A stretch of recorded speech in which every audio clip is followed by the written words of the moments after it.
जय हिंद प्यारे साथियों,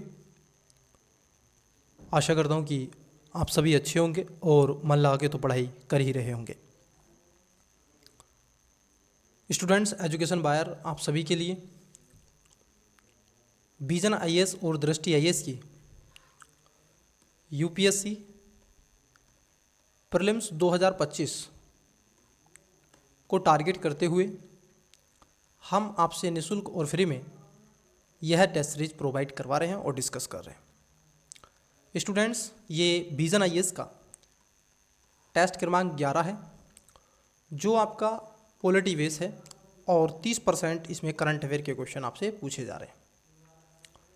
प्यारे विद्यार्थी, हमने अब तक आपसे विजन आईएएस का टेस्ट नंबर 12 भी डिस्कस कर लिया है। 12 तक टेस्ट आपसे डिस्कस कर लिया और ये सभी टेस्ट आपको टेलीग्राम पर प्रोवाइड करवा दिए गए। अगर आप भी ये पीडीएफ पाना चाहते हैं तो टेलीग्राम का लिंक डिस्क्रिप्शन में दे के रखा है, आप उसको विजिट करें और वहाँ से ये पीडीएफ डाउनलोड कर लें, टेस्ट सीरीज डाउनलोड कर लें। वहाँ पर ही आपको सीसैट का, दृष्टि आईएएस का टेस्ट और विजन आईएएस का टेस्ट निःशुल्क और फ्री में आपको प्रोवाइड करवाया जा रहा है। प्रिय विद्यार्थी, अगर आप भी हमारे एजुकेशन बायर सिविल सर्विस यूट्यूब चैनल पर पहली बार आए हैं और चैनल को सब्सक्राइब नहीं किया है तो कर लीजिएगा। वीडियो को लाइक कर दें, दोस्तों के साथ में शेयर कर दें। ये आप देखोगे पार्ट आपका सेकंड है। इसका पार्ट नंबर जो 1 है वह हमने आपसे डिस्कस कर लिया है और उसका वीडियो भी अपलोड करा दिया गया है, जिसमें 1 से 50 तक हमने क्वेश्चन आपसे डिस्कस किए हैं। न केवल हम क्वेश्चन का आंसर कवर करते हैं बल्कि आपका रिवीजन करवाने का भी प्रयास करते हैं। तो आइए आज की क्लास का पहला क्वेश्चन लेते हैं। क्वेश्चन नंबर 50 जो मैंने आपसे पूछा था। कई स्टूडेंट्स ने क्वेश्चन दिया था और मैंने आज कमेंट्स चेक किए तो कई पुराने स्टूडेंट्स के मुझे कमेंट्स दिखाई दिए। थैंक यू बच्चों, आप ऐसे ही मेरे प्यारे साथियों अपना प्यार बना करके रखें। वीडियो को जितना हो सके सपोर्ट करें, लाइक करें, शेयर करें, कमेंट्स करें जो आंसर पूछा जाता है। देखिए, रूबी पवार ने क्वेश्चन का जो रूबी बहुत ही अच्छे विद्यार्थियों में से एक हैं, ठीक है, उन्होंने इसका जो करेक्ट आंसर दिया था। ऑफकोर्स आपका बेटा करेक्ट आंसर है। क्वेश्चन पूछा गया था आपसे 50 नंबर में, स्वच्छ पर्यावरण का अधिकार भारतीय संविधान में स्पष्ट रूप से उल्लेखन नहीं है। बिल्कुल सही बात है। हालांकि कई संवैधानिक प्रावधान इसका संदर्भ प्रस्तुत करते हैं। इस संदर्भ में निम्नलिखित में से कौन सा ऐसे अनुच्छेद स्वच्छ पर्यावरण से संबंधित प्रावधानों को समाहित करता है या करते हैं। अब देखिए, जो आपने देखा होगा स्वच्छ पर्यावरण के बारे में यहाँ पर पूछा गया है। नीचे दिए कूट का प्रयोग कर सही उत्तर चुने। देखो 21 में आपने पढ़ा होगा प्राण एवं दैहिक स्वतंत्रता, तो यहाँ पर भी स्वच्छ पर्यावरण की बात आपसे की जाती है। यहाँ पर भी आप देखोगे इसकी बात यहाँ से आपकी की जाती है। इन सब के साथ साथ अगर हम देखें जो 48 का ए है, इसमें भी इसी विषय को, ठीक है, दोहराने का प्रयास किया गया है कि वन संरक्षण का किस तरीके से प्रावधान किया जाए, वन संरक्षण को कैसे खास तौर पर सुधारा जाए, ठीक है, इसकी बात यहाँ पर की गई है। तो ये सारे विषय क्या हैं स्टूडेंट्स, इसमें आपको देखने के लिए मिलते हैं, ठीक है। तो इसको क्या है आपको ध्यान में रखना है। उसके साथ साथ अगर हम 51 की बात कर ले, देखो जो 51 है, अगर हम 51 की बात कर लें तो 51 में आपका है जो फंडामेंटल ड्यूटीज़ आपके दे के रखे हैं। क्या दे के रखे हैं? फंडामेंटल ड्यूटीज़ आपके दे के रखे हैं। तो यहाँ पर इसकी बात नहीं की गई है, तो तीसरा स्टेटमेंट गलत है, ठीक है। इसका करेक्ट आंसर हो जाएगा ऑप्शन नंबर बी। किस किस स्टूडेंट्स का बी था, तो इसका राइट आंसर बी हो जाएगा। चलिए नेक्स्ट क्वेश्चन देखते हैं। क्वेश्चन है 51, राष्ट्रीय संविधान कार्यकरण समीक्षा आयोग मतलब कि NCRWC ने अपनी सिफारिशों में निम्नलिखित में से किस या किन क्षेत्र या क्षेत्रों की पहचान की है। राष्ट्रीय संविधान जो आपका कार्यकरण समीक्षा के बारे में आपसे क्वेश्चन पूछा गया है। स्टेटमेंट आपके समक्ष दिए हुए हैं, बताइएगा इसका करेक्ट आंसर क्या हो जाएगा। National commission for review the working of the constitution, आपको इसका करेक्ट आंसर बताना है। चलिए देखिए, इसमें खास तौर पर जो इसकी पहचान करता है, ये न्यायपालिका को जो सशक्त बनाने के लिए, संघवाद की शक्तियों का वितरण करने के लिए और जो आपका इलेक्शन रिफॉर्म है उसकी बात को यहाँ पर करता है। साथ ही साथ इसमें जो बात की गई है पार्लियामेंट्री डेमोक्रेसी, ठीक है, लेजिस्लेटिव, एग्जीक्यूटिव और जुडिशरी की अकाउंटेबिलिटी जो प्रॉब्लम है, एडमिनिस्ट्रेटिव और सोशल, साथ ही साथ इकोनॉमिक कॉस्ट और पॉलिटिकल इंस्टेबिलिटी आदि को एक्सप्लोरिंग और पॉसिबिलिटीज़ स्टेबिलिटी आप देखोगे डिसिप्लिन पार्लियामेंट्री डेमोक्रेसी के रूप में काम करती। तो यहाँ पर इसकी बात की गई है। इसमें चाहे वो electoral reform, standard political life हो, उसके साथ साथ आप देखोगे सोशल इकोनॉमिकल चेंजेस डेवलपमेंट हो, कॉन्स्टिट्यूशन को लेकर के सोशल एंड इकोनॉमिक्स राइट्स हो, फेयर हो, प्रमोटिंग जो आपकी लिटरेसी जनरेशन एम्प्लॉयमेंट, ठीक है, यूनियन स्टेट रिलेशन हो, इन सब के अलावा इन लार्जमेंट जो फंडामेंटल राइट्स हों और फंडामेंटल ड्यूटीज़, तो इन सभी की बात यहाँ पर की गई है नेशनल कमीशन रिव्यू के माध्यम से, ठीक है। चलिए, तो इसका करेक्ट आंसर क्या हो जाएगा? बी इसका राइट आंसर हो जाएगा। इसमें सभी आपकी सही हो जाएंगे। नेक्स्ट क्वेश्चन है 52। हाल ही में रामनाथ कोविंद की अध्यक्षता में गठित वन नेशन वन इलेक्शन मतलब कि एक राष्ट्र एक चुनाव पर उच्च स्तरीय समिति ने अपनी रिपोर्ट प्रस्तुत की है। एक राष्ट्र एक चुनाव के संदर्भ में निम्नलिखित कथनों पर विचार करें। अब देखिए, बड़ा इजी सा क्वेश्चन है। इसका आंसर तो आपसे अपेक्षाएं बनती हैं, क्योंकि मैंने ये आपको इससे पहले भी दृष्टि आईएएस की टेस्ट सीरीज में ये क्वेश्चन कवर करवा चुका हूँ। अब तक 3 बार ये क्वेश्चन कवर करवा चुका हूँ, ठीक है। अब 2 स्टेटमेंट हैं। पहला, भारत में केवल संसद के पास संसद और राज्य विधान सभा निर्वाचन के संचालन के लिए कानून बनाने की शक्ति है। दूसरे में कह रहे हैं कि इसके लिए है एक संवैधानिक संशोधन की आवश्यकता होती है, जिसे भारत संघ के सभी राज्यों में से कम आधे राज्यों की राय विधानसभाओं द्वारा अनुमोदित किया जाना चाहिए। मतलब कि वन नेशन जो वन इलेक्शन की बात होती है, इसमें जो है यहाँ पर सभी की चर्चा परिचर्चा को ध्यान में रखते हुए चीज़ें की जाती हैं। तो आपको बताना है बच्चे, इसका करेक्ट आंसर दीजिएगा और ये लीजिएगा। ऑप्शन इसके आपको अब दिख रहे होंगे, लीजिएगा। ऑप्शंस भी आपको दिख रहे हैं, क्वेश्चन भी पूरा दिख रहा है। बताइएगा इसका करेक्ट आंसर, क्योंकि मैं इस क्वेश्चन को कई बार करवा चुका हूँ। अब इस पर बोलना वन नेशन वन इलेक्शन पर अननेसेसरी हो जाएगा, क्योंकि मैंने कई बार ये आपका कवर करवा दिया है। चलिए, तो कुछ क्वेश्चन अगर ऐसे आएंगे, ठीक है, ऐसे इस टेस्ट सीरीज में दिखेंगे, तो मैं आपसे उसके आंसर पूछूंगा। और आपको यदि यकीन नहीं है तो आप विजन आईएएस की टेस्ट सीरीज देखिएगा पॉलिटी की, ठीक है। और भी मैंने टेस्ट लिए हैं, इसका टेस्ट नंबर पहले ही देख लीजिएगा। कई टेस्ट हैं पॉलिटी पे हमने लिए हैं। और दृष्टि आईएएस की देखिएगा, वहाँ पर हमने इसको कवर करवाया है। खासतौर पर लास्ट 5 ईयर्स के जो क्वेश्चन हमने पेपर लिए हैं 2020 से 24 तक के PYQ, उसका एनालिसिस हमने किया है, ट्रेंड एनालिसिस किस तरीके से आपको पॉलिटी का, तो उसको भी आप देख सकते हैं। वहाँ पर भी मैंने इसको कवर करवाया। तो कई जगह वन नेशन वन इलेक्शन की बात मैंने आपसे की है। नेक्स्ट है, नीति निर्माण के दौरान नागरिक समाज संगठनों द्वारा निम्नलिखित में से कौन सी भूमिकाएं निभाई जाती हैं? जरा समझना, नीति निर्माण के दौरान नागरिक समाज संगठनों द्वारा, जब भारत में या किसी भी राष्ट्र में या किसी राज्य स्तर पर या राष्ट्रीय स्तर पर जब कोई पॉलिसी बनाई जाती है, तो जो समाज के संगठन हैं उसमें कुछ भूमिकाएं निभाते हैं। अब क्या क्या वो करेंगे? जैसे नियोजन प्रक्रिया में संचार को सफल बनाना, वंचित वर्गों का समर्थन, उपयुक्त योजनाओं के लिए स्थानीय संसाधन जुटाना और पहल कार्य, सरकार की नीतियों की निगरानी और मूल्यांकन करना। बताइएगा इसका करेक्ट आंसर क्या हो जाएगा? 53 का। ऑप्शंस आपके यहाँ पे दिख रहे हैं। नीचे दो कूट का प्रयोग कर सही उत्तर चुनना है। आपको बताओ कितने सही हैं। देखिए, अब यहाँ पर समाज के संगठनों की अगर हम बात कर ले, जैसे कई बार आपने पढ़ा होगा प्रेशर ग्रुप के बारे में, पढ़े कि नहीं पीजी?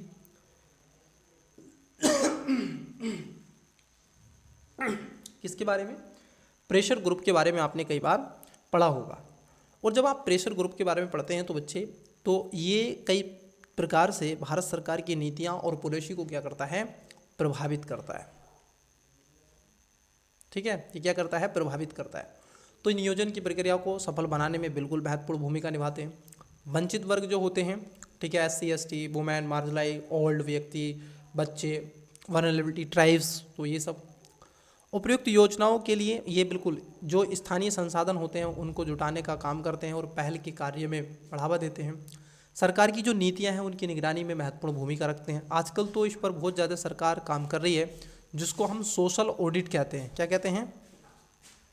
सोशल ऑडिट कहा जाता है जिसको। तो इस पर सरकार अपना काम कर रही है। जैसे मैं कहूँ MG NREGA, MG NREGA, MG NREGA, आप इसको देख लीजिए। तो ये सब क्या है, तो इसी में ये आपको मिलेंगे। तो चारों यहाँ पर बच्चे क्या हो जाएंगे, आपके कथन सही हो जाएंगे, पहला, दूसरा, तीसरा और चौथा। तो करेक्ट आंसर क्या होगा, ऑप्शन नंबर डी इसका राइट आंसर हो जाएगा। Got it. नेक्स्ट, सहकारी समिति के बारे में पूछा है, कोऑपरेटिव जो आपकी, ठीक है, सोसाइटी होती है, उसके बारे में आपसे क्वेश्चन पूछा गया है। ये कह रहे हैं आपसे जो क्वेश्चन पर कि सहकारी समितियों के संदर्भ में निम्नलिखित कथनों पर विचार करें। आपको यहाँ पर कुछ स्टेटमेंट दे के रखे हैं, जैसे ये कह रहे हैं सहकारी समितियाँ समान हितों वाले व्यक्तियों का स्वैच्छिक संघ होती हैं। बिल्कुल सही बात है, क्योंकि इसका महत्वपूर्ण जो उद्देश्य होता है, vulnerability association of individuals having common needs, मतलब कि सभी की एक नीड होती है एक समुदाय की। जैसे मैं कहूँ, मान लीजिए कृषक सहकारी समितियों की मैं बात कर लूँ, किसकी बात कर लूँ, कृषक। तो किसानों की अपनी ज़रूरतें होंगी और किसान उस ज़रूरतों को पूरा करेंगे। जैसे आपने देखा होगा कुछ सहकारी समितियाँ जैसे सेल्फ हेल्प ग्रुप हैं, ठीक है, सेल्फ हेल्प ग्रुप हैं।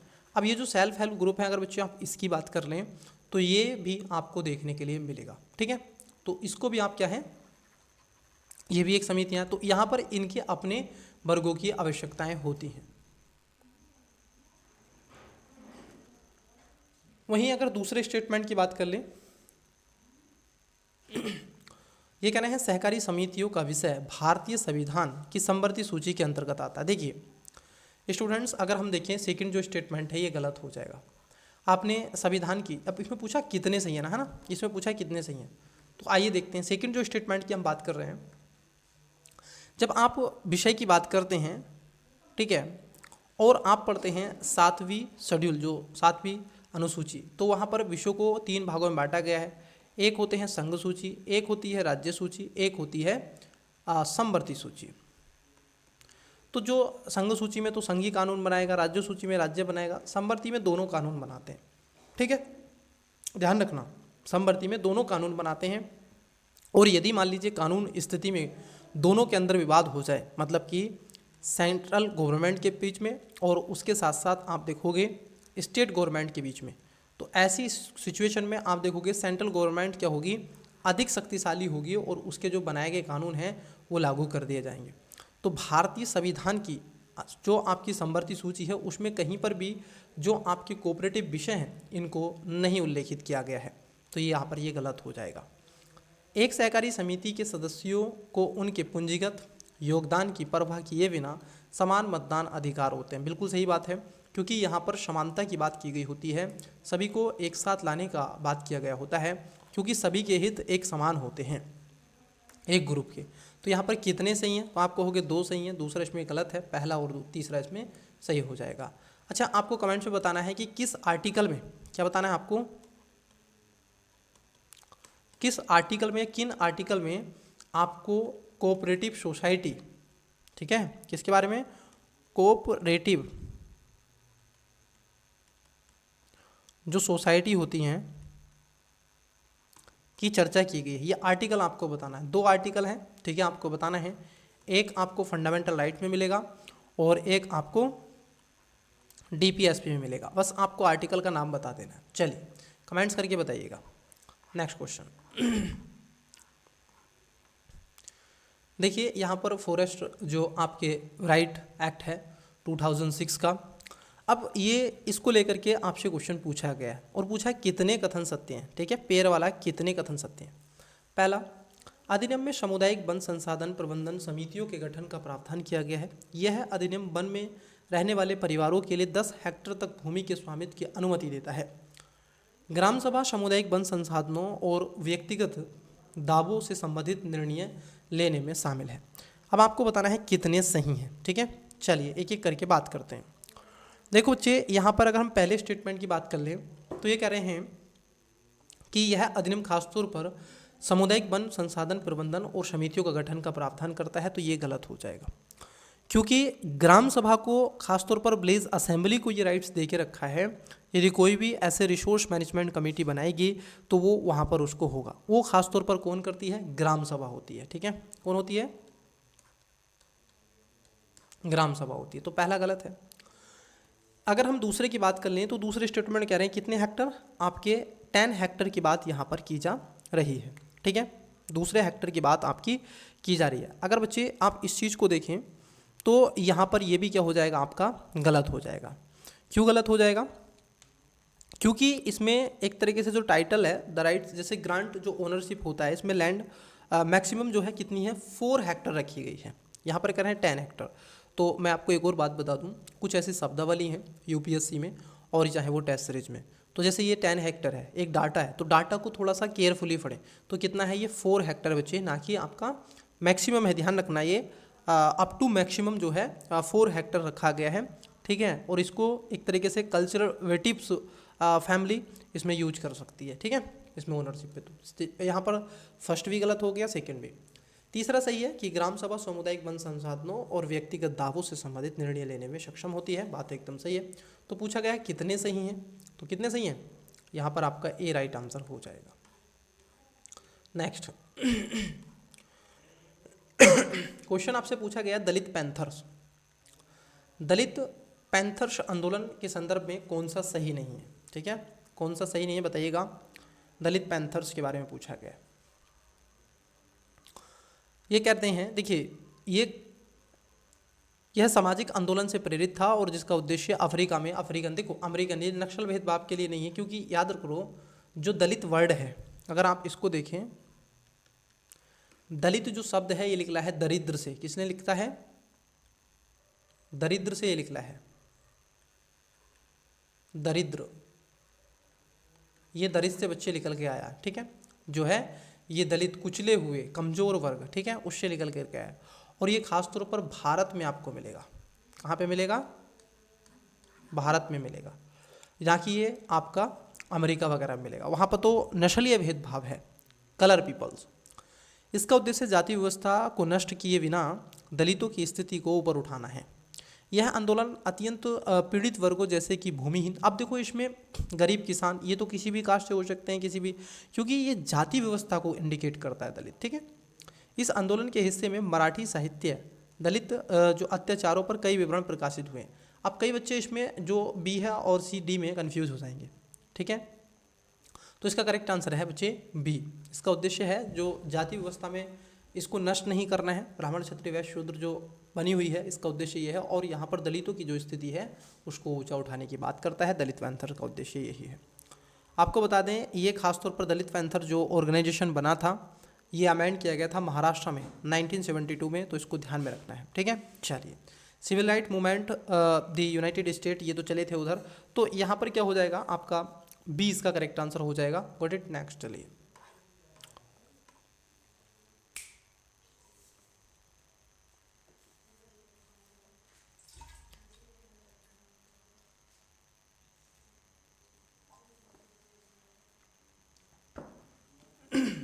देखिए क्वेश्चन पूछा गया सीबीआई वाले से। ये पार्ट नंबर जो पहला था उसमें भी आपसे पूछा गया था। ठीक है, सीबीआई को लेकर के, और यहाँ पर भी पूछा गया। सीबीआई के लिए सामान्य सहमति सिद्धांत के संदर्भ में निम्नलिखित कथनों पर विचार कीजिए। अब दो स्टेटमेंट दे के रखें। यह सीबीआई को केंद्र सरकार के कर्मचारियों के खिलाफ भ्रष्टाचार की जांच करने की अनुमति देता है। बताइएगा क्या ये बात सही है? बिल्कुल, ये बात आप देखोगे एकदम सही है, क्योंकि इसका उद्देश्य क्या है? जो भ्रष्टाचारियों के प्रति कड़ी कार्रवाई करना। इसके न होने पर सीबीआई को किसी मामले की जांच करने से पहले राज्य सरकार की मंजूरी लेनी होगी। ये बात भी सही है। और कई सरकारों ने जैसे आप देखोगे जो झारखंड है वहाँ पर इनको नहीं मिला था। जैसे अगर आप देखें, देखो दो तरीके होती है। एक होती है रूलिंग पार्टी, स्टेट में एक होती है रूलिंग पार्टी की सरकार। मतलब कि ये हुआ, कहने का तात्पर्य है कि केंद्र में भी उनकी है और राज्य में भी उनकी है। कुछ ऐसे हैं, जैसे मान लीजिए उत्तर प्रदेश में एग्जाम्पल ले लें। अब बीजेपी की सरकार उत्तर प्रदेश में भी है और बीजेपी सेंटर में भी है, तो यहाँ पर आपको सीबीआई के केसेस कम मिलेंगे। वहीं अगर हम देखें जैसे झारखंड मान लो, ठीक है, तो यहाँ पर सीबीआई के केसेस ज़्यादा मिलेंगे। तो ये स्टेट गवर्नमेंट को मिलेगा। अगर सेंट्रल गवर्नमेंट, क्योंकि ये दिल्ली पुलिस जो अधिनियम है उसके तहत अपनी शक्तियों को रेखांकित करता है और होम मिनिस्ट्री के तहत ये आता है, ठीक है, HM के तहत इसको रखा गया। तो दोनों बातें सही हैं। यहाँ पर अगर जांच करनी है नहीं करनी है, ये खासतौर पर आपको निर्णय कौन लेगा, वहाँ की राज्य सरकार आपको देगी, नहीं तो आप उस राज्य में जांच पड़ताल नहीं कर सकते। तो दोनों बातें यहाँ पर क्या हो जाएंगी, सही हो जाएंगी। नेक्स्ट, निम्नलिखित कथनों पर विचार कीजिए। अब देखिए यहाँ पर दो कथन आपको दे के रखे हैं। पहला है अनुपातिक प्रतिनिधित्व प्रणाली दलों व अल्पसंख्यक समूहों को प्रतिनिधित्व प्रदान करती है तथा समाप्त मतों एवं जीती गई सीटों के बीच असमानता को कम करती है। कौन? अनुपातिक प्रतिनिधित्व प्रणाली। आपने अनुपातिक प्रतिनिधित्व प्रणाली की बात की गई होगी, जिसमें इसको खासतौर पर यही रखा जाता है कि जो एक अनुपात के रेशियो में जो आपके अल्पसंख्यक वर्ग हैं उनको आगे लाया जा सके। दूसरे में कह रहे हैं कि कथन दूसरा कह रहे हैं कि इस प्रणाली में प्रत्येक दल को समाप्त प्राप्त मतों की संख्या के अनुपात में दलों को सीटें आवंटित की जाती हैं। बात सही है, दोनों बातें क्या हो जाएंगी, सही हैं। आपने देखा होगा जनसंख्या के आधार पर होती हैं सीटें, बिल्कुल सही बात है। तो यहाँ पर कथन पहला भी सही है और कथन दूसरा भी सही है, और कथन दूसरा कथन एक ही सही व्याख्या भी करता है, ठीक है। चलिए next question, easy and PG था। अच्छा स्टूडेंट्स, फिर से क्वेश्चन पूछा गया है सहकारी समितियों पे, तो इजी एंड पीजी, ठीक है। तो इसका राइट आंसर आपको देना है बेटा। अभी हमने जस्ट नाउ अभी क्या है, एक सहकारी समिति को लेकर के क्वेश्चन, अब ये और सहकारी समिति से क्वेश्चन है। देखिए, सहकारी समितियों के बोर्ड और पदाधिकारियों से संबंधित प्रावधानों के संदर्भ में निम्नलिखित कथनों पर विचार करें। पहला, सहकारी समिति के बोर्ड में उतनी ही संख्या में निदेशक होंगे जितने कि राज्य विधानमंडल द्वारा उपबंध किए जाएं, लेकिन यह 21 से अधिक नहीं होंगे। क्या ये बात सही है? क्या ये 21 से अधिक होंगे या नहीं?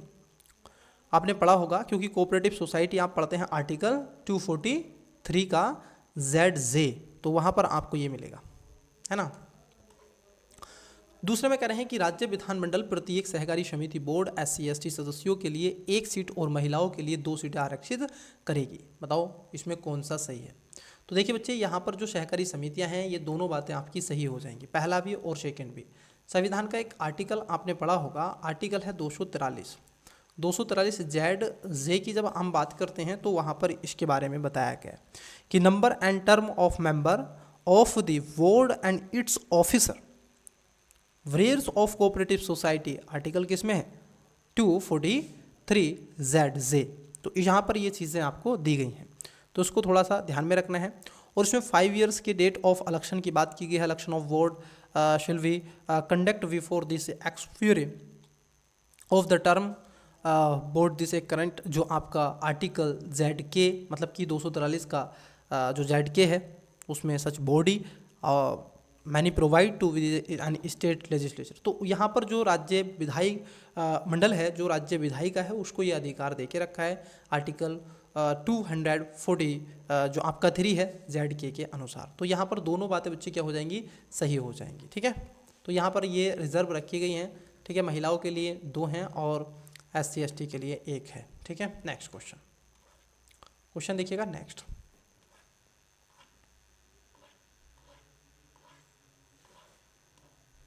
समझिएगा क्वेश्चन, देखते हैं पहले, ऑप्शंस बाद में देखेंगे।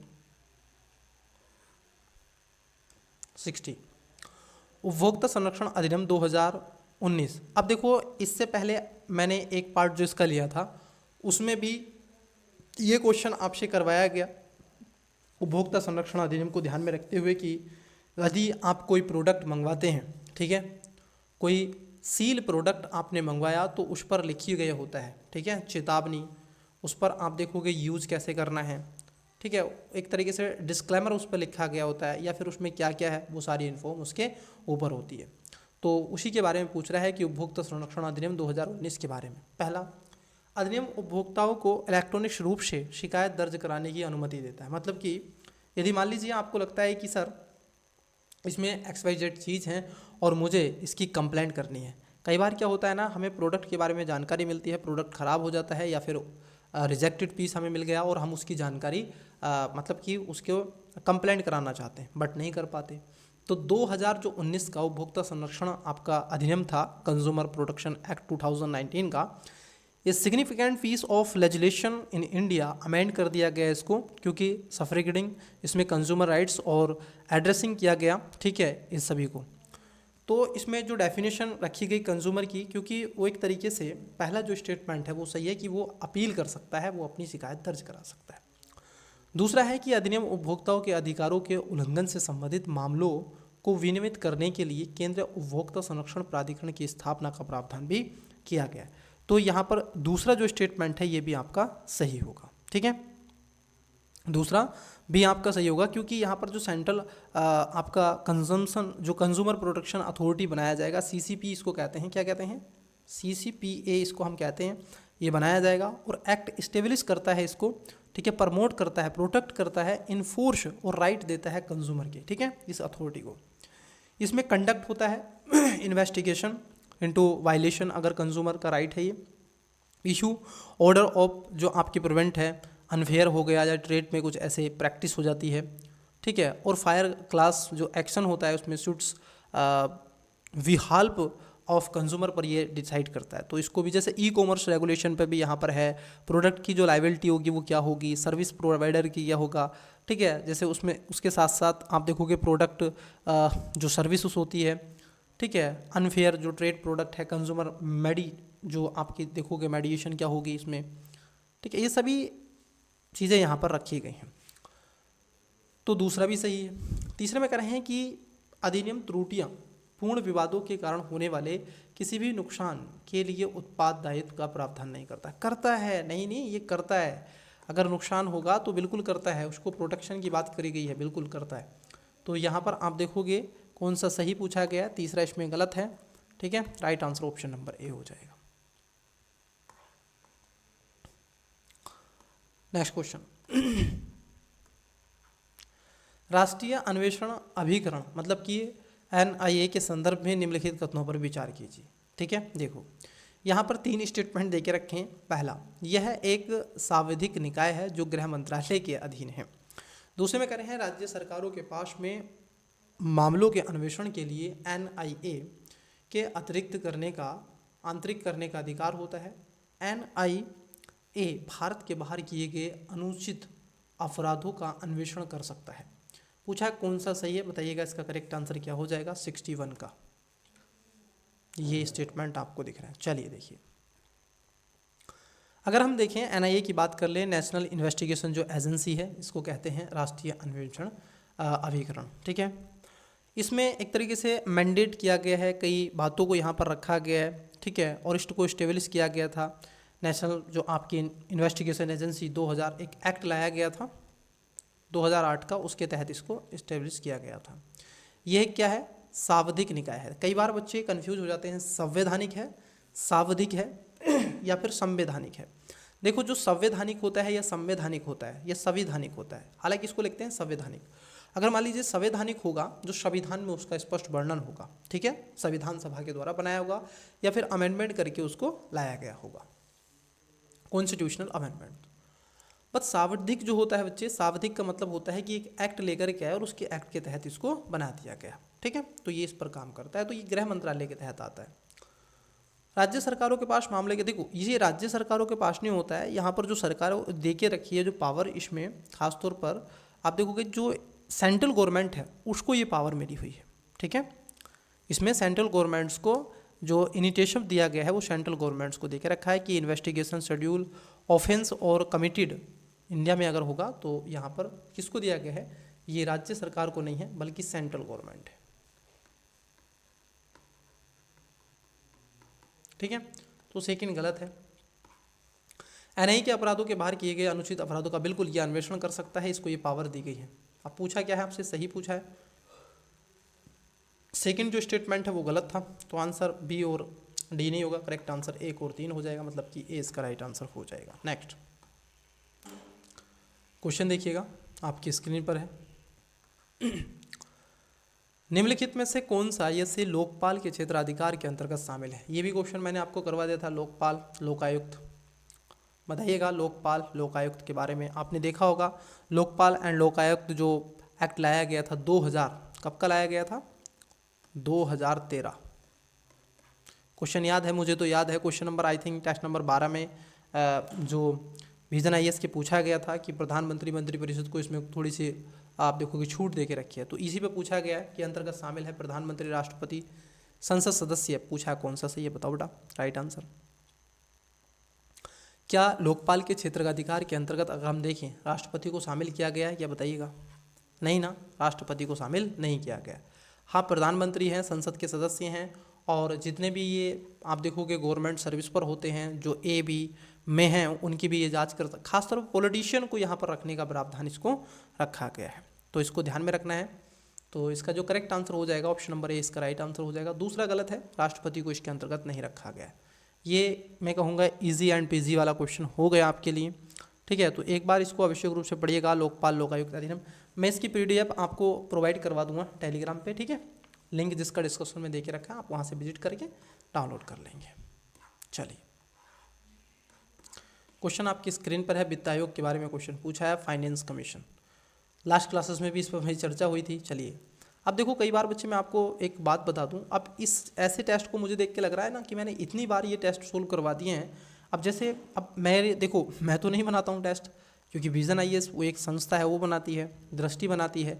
अब जैसे जैसे उनके टेस्ट मिलते हैं वैसे कई बच्चों का कमेंट्स आता है कि सर पॉलिटी के सिवा भी कुछ टेस्ट लेकर के आइएगा, इकोनॉमी, ठीक है, और भी इकोनॉमी के बाद में कुछ टेस्ट लाइएगा, ज्योग्राफी के, इकोलॉजी एनवायरमेंट्स के। बिल्कुल बच्चे आएंगे टेस्ट, आप लोड न लें, आपको मिलेगा सब कुछ।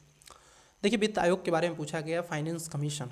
आपको याद होगा संविधान का आर्टिकल आपको याद है कि नहीं, बताइएगा। आर्टिकल 280 क्या है ये एक संवैधानिक संस्था है, ध्यान रखेंगे। क्या ही संस्था है? संवैधानिक संस्था है, ठीक है, या इसको संवैधानिक भी लिख सकते हैं ऐसे,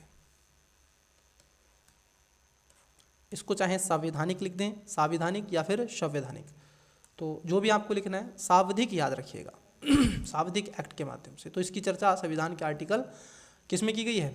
280 में की गई है। अब देखिए इसी पर स्टेटमेंट दे के रखें। पहला, संसद द्वारा इसे प्रत्येक 5 वर्ष या उससे पहले भी गठित किया जा सकता है। क्या इसको संसद गठित करती है, ये पहले आपको बताना है, ठीक है। क्वेश्चन कितने नंबर का है? 63 नंबर का। क्या इसको संसद आप देखोगे गठित करती है क्या, बताइएगा? नहीं ना, इसको कौन करता है? इसको गठित करता है प्रेसिडेंट्स, मतलब कि जो राष्ट्रपति हैं वो इस पर गठित करते हैं इसको एवरी 15 ईयर्स पर, ठीक है। और अभी कौन है फाइनेंस जो कमीशन के जो सदस्य हैं, ठीक है, अध्यक्ष कौन है वो बताइएगा कमेंट्स में।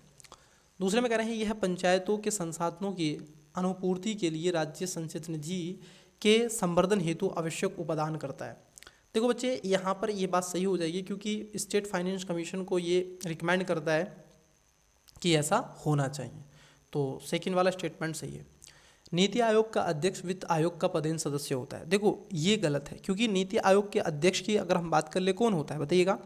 फाइनेंस कमीशन अगर हम देखें, या चेयरमैन, इसके 4 अदर मेंबर्स होते हैं, अपॉइंटेड कौन करते हैं? प्रेसिडेंट्स करते हैं। दे होल्ड ऑफिस, और उसके साथ साथ such period specified of this president's is order. Chairman of NITI Aayog is not an ex officio member finance commission, ठीक है। तो वित्त मंत्री थोड़ा ही नहीं होते हैं, तो ये तीसरा इसमें गलत हो जाएगा।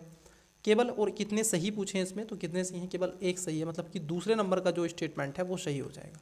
तो राइट आंसर क्या है? Option number A. इसमें कितने सही हैं, पेयर वाला क्वेश्चन था, तो केवल एक सही था। नेक्स्ट 64,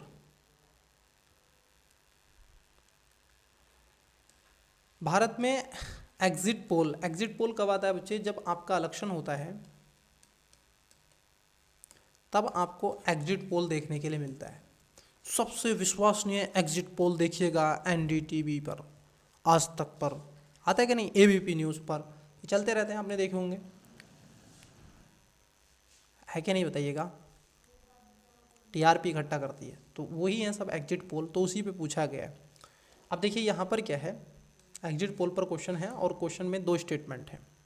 ये मतदान पूर्व मतदाताओं की भावनाओं पर आधारित सर्वेक्षण है, मतलब कि उसकी भावनाओं को ये क्या करता है, सर्वेक्षण करता है, तो ये हो जाएगा गलत। क्या भावनाओं पर होता है? नहीं ना, ठीक है। किसी विशेष निर्वाचन क्षेत्र के एग्जिट पोल उस निर्वाचन क्षेत्र में मतदान पूरा होने के बाद ही प्रकाशित किया जा सकता है। नहीं नहीं, ऐसा नहीं होता है, क्योंकि एग्जिट पोल होता है रिजल्ट आने से पहले। किससे? जो परिणाम आता है, सॉरी, जो आपका परिणाम आता है उससे पहले कि कौन जीत रहा है, जब आपकी सीटें खुलती हैं, है क्या नहीं, तो तब ये आता है। तो यहाँ पर पहला गलत है, दूसरा भी गलत है, दोनों बातें गलत हो जाएंगी। पूछा था, सही राइट आंसर हो जाएगा ऑप्शन नंबर डी। तो ये तो जो एग्जिट पोल है ये तो आपकी सोशल अवेयरनेस पर आधारित है, क्योंकि भारत में लगातार इलेक्शन चलते रहते हैं। कभी किसी स्टेट के, जैसे अब बिहार का इलेक्शन आने वाला है, तो इलेक्शन तो भारत में साल के 12 महीने चलते हैं। किशोर न्याय मतलब कि बालकों की देखरेख और संरक्षण अधिनियम 2015 के संदर्भ में निम्नलिखित कथनों पर विचार करें। अब इस पर कुछ स्टेटमेंट पूछे गए हैं। अब देखो, किशोर न्याय कैसे होगा, बच्चों का जो संरक्षण कैसे किया जाएगा, ठीक है। Juvenile justice care and protection of children act 2015 लाया गया था, तो इसी के बारे में पूछा गया है। इसमें कि ऐसे प्रोविज़न रखे गए हैं जिसमें जेनाइल जस्टिस जो आपका एक्ट 2025 का है, सॉरी 15 का, उसमें इसको रखा गया। जैसे पहला, अधिनियम के अनुसार बालक वह है जिसने 16 वर्ष की आयु पूरी ना की हो। देखो यहाँ पर पहली बात तो ये गलत है। क्यों? क्योंकि चिल्ड्रन का मतलब होता है, एक्ट डिफाइन करता है कि children age a person who has not complete 18 years. Bharat में किसको कहा जाता है? जो 18 वर्ष से कम आयु के होते हैं वो बच्चे कहे जाते हैं। और ये क्या कह रहे हैं? 16 वर्ष। तो पहले ही गलत है, ठीक है। अब पूछा कितने सही है ना, इसको ध्यान में रखते। नहीं ने पूछा ना कितने, तो ये पेयर वाला क्वेश्चन है, नहीं तो हम एलिमेंट मेथड लगाते। तो पहला गलत हो गया। अधिनियम बालकों के लिए मृत्युदंड अथवा आजीवन कारावास को निषिद्ध करता है, भले ही उन पर वयस्कों की तरह मुकदमा चलाया गया हो। तो जो यहाँ पर सेकंड जो स्टेटमेंट हो जाएगा, ये बात सही है कि ये प्रोविज़न करता है, ठीक है, कैपिटल जो पनिशमेंट और लाइफ इन्फोर्समेंट के रूप में, ठीक है। तो इसमें जो टाइट्स एंड अडल्ट, तो आपका जो है ये सेकंड स्टेटमेंट सही हो जाएगा। तीसरे में कह रहे हैं, अधिनियम के तहत में बाल कल्याण समिति CWC बालकों की देखरेख, संरक्षण, उपचार, विकास और पुनर्वास के लिए उत्तरदायी प्राधिकरण के रूप में काम करती है। तो तीसरा जो स्टेटमेंट है बच्चे, ये तीसरा स्टेटमेंट भी आपका सही हो जाएगा, ठीक है। चलिए, इसको बोलते हैं child welfare committee, role of child welfare committee. तो यहाँ पर दूसरा सही है, तीसरा सही है। पहला यहाँ पर गलत था, पूछा था कितने सही हैं, 20 का राइट आंसर हो जाएगा, केवल 2 सही हैं। नेक्स्ट, मुख्य निर्वाचन आयुक्त और अन्य निर्वाचन आयुक्त नियुक्ति, सेवा शर्तें एवं कार्यकाल अधिनियम 2023 याद है? यहाँ से किसको हटाया गया था?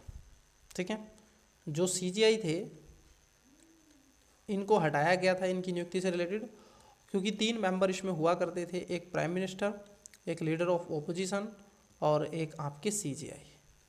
अब इन CGI की जगह क्या कर दिया गया है? आप देखो, कैबिनेट मिनिस्टर को रखा गया है और इसका निर्धारण कौन करेंगे? प्रधानमंत्री करेंगे। तो यही है, उसके ऊपर आपसे पूछा है, बताइएगा। देखिए, इनके अनुसार मुख्य निर्वाचन आयुक्त और अन्य निर्वाचन आयुक्तों की नियुक्ति राष्ट्रपति द्वारा एक चयन समिति की सिफारिश पर की जाएगी। अब कौन इस चयन समिति के सदस्य हैं? इजी क्वेश्चन है 66 का, easy and PG, easy and PG, easy and PG. बच्चे बताइएगा इसका राइट आंसर। पहला, प्रधानमंत्री, बिल्कुल प्रधानमंत्री तो होंगे ही। भारत के मुख्य न्यायाधीश, क्या भारत के मुख्य न्यायाधीश होते हैं? नहीं। जहाँ 2 है उसको कट कर दो, मतलब कि आपका ये नहीं होगा, 2 नहीं होगा और 3 नहीं होगा। तो राइट आंसर क्या होगा? डी, विपक्ष का नेता। जी हाँ। क्या इसमें लोकसभा के अध्यक्ष होते हैं? जी नहीं। क्या कैबिनेट जो आपके केंद्रीय मंत्री हैं वो होंगे? हाँ जी। तो अभी कौन होते हैं इसमें? प्रधानमंत्री plus leader of opposition plus एक कैबिनेट मिनिस्टर, कैबिनेट मिनिस्टर, ठीक है, ये इसके अंतर्गत आते हैं। तो यहाँ पर डी इसका राइट आंसर हो जाएगा। Got it. और इस पर बहुत ज़्यादा बवाल यही चला है कि इस पर बहुत ज़्यादा आपने देखा होगा कि वो कहते हैं कि किस तरीके से लेजिस्लेटिव आप देखोगे जुडिशरी, ठीक है, कार्यपालिका विधायिका में हस्तक्षेप करती हुई प्रतीत होती है। तो वो सारी चीज़ें। आइए नेक्स्ट क्वेश्चन। कथनों पर विचार करना है आपको। 67 नंबर 5 स्टेटमेंट है। पहला, संविधान द्वारा या उसके तहत स्थापित या गठित की निकाय, संसद या राज्य विधान मंडल द्वारा निर्मित किसी अन्य विधि द्वारा स्थापित या गठित निकाय, सरकार द्वारा जारी अधिसूचना या आदेश द्वारा स्थापित या गठित निकाय, सरकार द्वारा सीधे वित्त पोषित और गैर सरकारी संगठन, सरकार द्वारा अप्रत्यक्ष रूप से वित्त पोषित और गैर सरकारी संगठन। ये कह रहे हैं कि सूचना का अधिकार आरटीआई। अब देखो क्वेश्चन इतना घुमा के पूछ रहे हैं ना ये क्वेश्चन में टेस्ट में, क्योंकि मल्टीपल टाइम ये क्वेश्चन पूछा गया है। अब ये क्या कह रहे हैं आपसे, पूछा गया है सूचना का अधिकार आरटीआई जो एक्ट 2005 के तहत निम्नलिखित में से कितने निकायों को सार्वजनिक प्राधिकरण कहा जाता है। सार्वजनिक पब्लिक सेक्टर के रूप में। आओ देखते हैं पब्लिक सेक्टर किसको उसको कहा जाएगा, दिखा देते हैं आपको। आइए एक बार पुनः बता दें। देखो, संविधान द्वारा कोई स्थापित गठित या निकाय होगा, बिल्कुल इसके अंतर्गत आएगा। राज्य विधानमंडल या संसद के द्वारा, बिल्कुल। सरकार द्वारा कोई जारी आदेश द्वारा कोई गठित निकाय होता है, बिल्कुल। सीधे वित्त पोषित हो या गैर सरकारी संगठन, एनजीओ भी हो सकता है। सरकार द्वारा अप्रत्यक्ष रूप से वित्त पोषित गैर सरकारी संगठन, बिल्कुल सभी आ जाएंगे। तो इसमें क्या हो जाएगा, करेक्ट आंसर क्या होना चाहिए, सभी पांचों। डी इसका राइट आंसर हो जाएगा।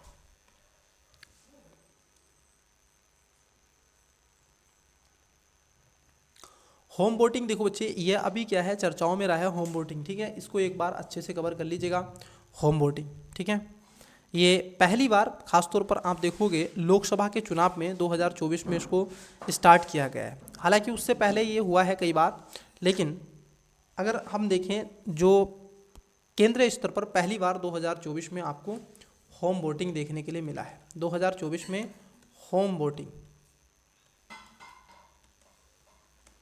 2024 में आपको होम वोटिंग देखने के लिए मिलेगा। पहला, लोकसभा चुनाव में होम वोटिंग की अनुमति सर्वप्रथम 2024 के लोकसभा चुनाव में दी गई थी। देखो ये बात सही है, अगर लोकसभा चुनाव की बात कर लें तो होम वोटिंग किया जाएगा। इसमें कुछ ऐसे डिसेबिलिटीज़ को रखा गया है, जैसे early and person with in जो डिसबिलिटीज़ जो पर्सन होते हैं, जैसे वृद्ध व्यक्ति हैं जिनकी उम्र 70 साल से अधिक है, वो नहीं चल के जा सकते, लाइन में नहीं लग सकते, ठीक है, इतना वेट वो नहीं कर सकते हैं, मजबूरी है उनकी, उनका बॉडी इतना सामर्थ्य नहीं करता, तो उस पर सारी चीज़ें रखी गई हैं। तो पहला एकदम सही है। दूसरा है यह मुख्य रूप से बुजुर्गों और 80% या उससे अधिक दिव्यांगत वाले व्यक्तियों की सहायता के लिए बनाया गया है। देखो बच्चे यहाँ पर अगर सेकंड स्टेटमेंट की बात कर ले हम, ठीक है, तो सेकंड स्टेटमेंट आपका गलत हो जाएगा, ठीक है, क्योंकि इसमें कोई ऐसा बैरियर नहीं है, बल्कि इसमें खासतौर पर यह कहा गया है 80% नहीं, इसमें कहा गया यदि 40% क्राइटेरिया को कवर करता है, अगर वो 40% डिसेबिलिटीज़ में आता है, सॉरी डिसेबिलिटीज़ में अगर वो आता है तो उस क्राइटेरिया को पूरा करेगा, तो उसको भी हम इसमें रखेंगे, ठीक है। दिव्यांगत को कहते हैं ना डिसेबिलिटीज़। तो आइए, तो यहाँ पर पहला सही है, दूसरा गलत है। सही पूछा है तो ये यहाँ पर दिया जाता है। ये सब मेंस का था हालांकि, लेकिन फिर भी आपसे क्वेश्चन बना तो कर दिया हमने। ये मेंस में पूछे जाने वाला क्वेश्चन था और शायद पूछा जाए। जैसे ये एक फैक्ट के रूप में हो सकता है कि भारत में लोकतंत्र को कैसे विस्तार दिया जा सकता है, या वोट के जो नंबर ऑफ वोटिंग को इंक्रीज करने के लिए क्या क्या कदम उठाए जा सकते हैं, उसमें से एक होम वोटिंग भी आ जाएगा। एग्जाम्पल कह सकते हैं, एक पॉइंट कह सकते हैं मेंस में अगर आप लिखते हैं तो। निम्नलिखित घटनाओं पर विचार करने हैं, जैसे केरल में पहली बार लोकतांत्रिक रूप से चयनित कम्युनिस्ट सरकार बनी, सोशलिस्ट पार्टी का गठन और पहला आम चुनाव। सबसे पहले शुरू करते हुए इस घटना का सही कालानुक्रम बताना है, मतलब कि पहले से सेकंड इस तरीके से चलना है।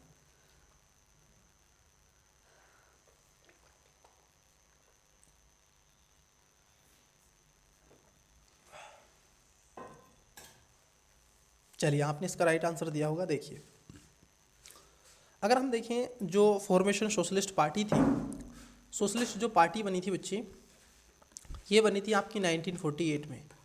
1948 में इस पार्टी का गठन किया गया, ठीक है, और इसमें जयप्रकाश नारायण, आचार्य नरेंद्र देव और अदर कई ऐसे जिन्होंने इसको डिसाइड किया था। ये इंडियन नेशनल कांग्रेस की ड्यू टू आइडियोलॉजिकल डिफरेंस के रूप में इसमें रखी गई थी, ठीक है। उसके बाद में जो फर्स्ट इलेक्शन हुआ था बच्चे, पहला जो, ठीक है, आम चुनाव हुआ था, वो कब हुआ था? 1951 से 15 पर हुआ था। कई ऐसे अंधभक्त हैं इस देश के अंदर, वो कहते हैं कि ये तो पता नहीं क्या हो गया, किस तरीके से, कैसे देश के पहले प्रधानमंत्री तो पंडित नेहरू नहीं, सरदार वल्लभ भाई पटेल होने चाहिए थे।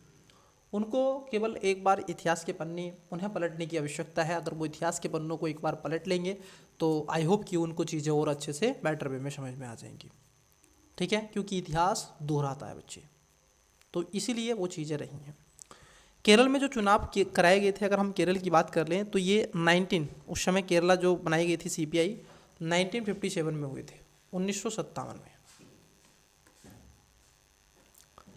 देखो बच्चे, ये 1957 हुआ, 1857 हुआ और 1757 हुआ, बड़ा ही इम्पोर्टेंट है ये। तो यहाँ पर आप लगा लो, पहले क्या आएगा?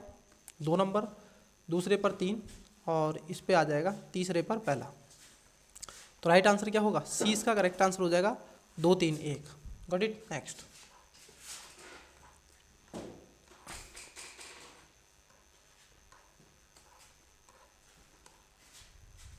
आइए 70 नंबर का क्वेश्चन देखिए। हाल ही में जारी की गई माइग्रेशन एंड डेवलपमेंट वीव 2024 के संदर्भ में निम्नलिखित कथनों पर विचार करें। बताइएगा इसका करेक्ट आंसर क्या होगा।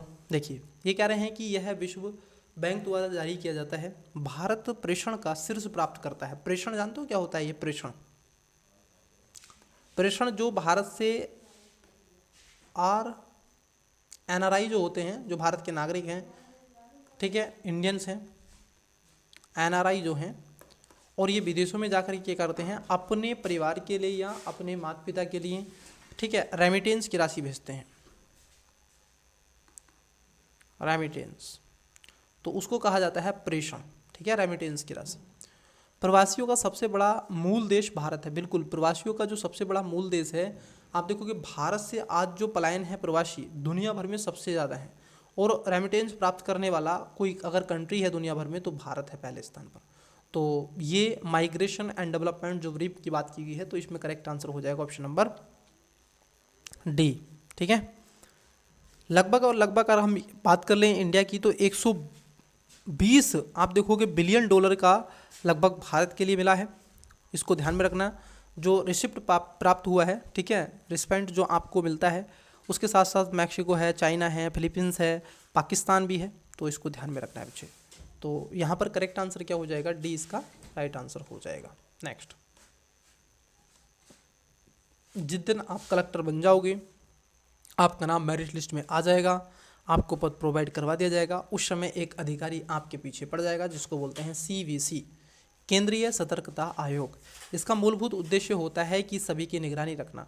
आपसे जब आपको ट्रेनिंग पर भेजा जाएगा, जब आपको पद एलोकेट करवाया जाता है फाइनल में, तो उस समय क्या होता है बच्चे, आपसे एक फॉर्म भरवाया जाता है। उस फॉर्म पे सारी आपकी प्रॉपर्टी, संपत्ति आपके नाम पर पूरी डिटेल वो लेते हैं। फिर वो देखते हैं हर एक साल में कि आपने कितनी ग्रोथ की है, कितनी बड़ी है, उससे वो सारा अनुभव निकाल लेते हैं। अगर मान लीजिए थोड़ी सी आपने ज़्यादा हुई और आपकी सैलरी है मान लीजिए कितनी, 1 साल की 80,000 रुपये, और अब इसको 12 से कर दें, 12×8 = 96, मतलब कि कितनी हो गई? 9,60,000। अब 1 साल में आपकी संपत्ति कितनी होनी चाहिए? 9,60,000 की होनी चाहिए। मान लीजिए कि 10 लाख की संपत्ति होनी चाहिए, लेकिन आपने संपत्ति कितने की बना दी? 1 साल में ही आपने 10 करोड़ की संपत्ति बना दी। तो ये सब कहाँ से आया? तो सीबीसी इस पर निगाह रखता है, ठीक है, तो सीबीसी इस पर निगाह रखता है। और मैं आपको बता दूं, कई आईएएस अधिकारी का जो जॉब को छोड़ने का और अपना कुछ और करने का, या व्यापार या बिजनेस या फिर कोचिंग खोलने का जो महत्वपूर्ण लक्ष्य रहा है, वो ये भी रहा है। क्योंकि वहाँ पर आप नहीं कर सकते एकदम से, अगर करोगे तो आज तो इतनी पारदर्शिता है, सोशल मीडिया का ज़माना है, तो होते सब काम है, लेकिन आप देखोगे एकदम से पकड़े जाते हैं और बड़े बड़े केस के साथ पकड़े जाते हैं बड़े बड़े अधिकारी, उस पर जांच पड़ताल बैठ जाती है। तो इसकी जो नियुक्ति होती है सीबीसी आयोगकर्ता की, तो इसमें कौन शामिल होता है ये आपसे पूछा गया। वो जो समिति होती है, ठीक है, तो वो कौन शामिल होता है बताइएगा। पहले प्रधानमंत्री होंगे क्या? प्रधानमंत्री होंगे क्या? ठीक है। तो देखो ये बात आपकी सही हो जाएगी, प्रधानमंत्री होंगे। भारत के मुख्य न्यायाधीश, देखो मुख्य न्यायाधीश इसमें काम नहीं करते हैं। अगर मुख्य न्यायाधीश आएंगे तो फिर वही हो जाएगा कि जुडिशरी अपने दायरे को भूल गई है और किस में, एग्जीक्यूटिव में, कार्यपालिका में हस्तक्षेप कर रही है, जो कि संविधान के आर्टिकल 50 का उल्लंघन होता है। केंद्रीय गृह मंत्री, हाँ होम मिनिस्ट्री इसके अंतर्गत आती है। लोकसभा के विपक्ष का नेता आता है, ठीक है। तो इसमें क्या हो जाएगा, 1 3 4, क्या हो जाएगा बच्चे, 1 3 4। तो करेक्ट आंसर क्या होना चाहिए, 20 का राइट आंसर हो जाएगा। और यही उसमें होते हैं, ठीक है। जो आपका निर्वाचन आयोग है उस पर भी यही होते हैं। 72 नंबर का क्वेश्चन देखिए, प्राय सुर्खियों में रहने वाले SUVAS सुअस और SUPACE सुस्पेस का संबंध, अब मतलब कि पूछा गया है सुबस और सुस्पेस का संबंध किससे, बताओ। पुलिस प्रणाली से, न्यायिक प्रणाली से, अंतरिक्ष जो आपके सुरक्षा से, या फिर अंतरिक्ष अनुसंधान से। बेहतरीन क्वेश्चन एंड सॉलिड क्वेश्चन। चलिए देखो, जो आपका सुस्पेस की बात कर लें, सुस्पेस जो रखा गया है, ये सुस्पेस क्या है, इसकी अगर फुल फॉर्म की बात कर ले तो ये होता है आपका supreme court portal for assistance in courts efficiency, ठीक है, इसका मतलब होता है ये। और जो आपका सुवास है ये है सुप्रीम कोर्ट्स विधेयक, जो आपके अनुवाद सॉफ्टवेयर। तो ये किससे है, न्यायिक प्रणाली से ये संबंधित है।